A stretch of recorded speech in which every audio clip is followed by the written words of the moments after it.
How to buy made in China token. So this token came under the symbol of China. Now before we start, this is not financial advice. I'm not professional or economic expert, so before investing in any project that you found on my channel, please do your own research.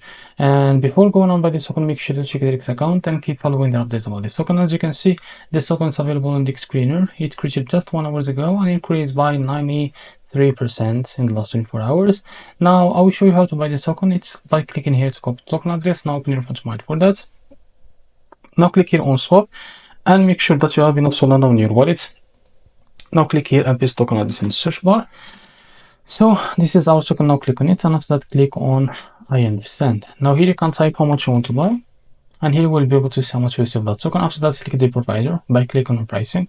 Click on provider and select to Jupiter. Click on apply. Now go back and click here on swap, and you will be able to redirect to the Jupiter provider page to complete the buy process. So this is how to buy China token.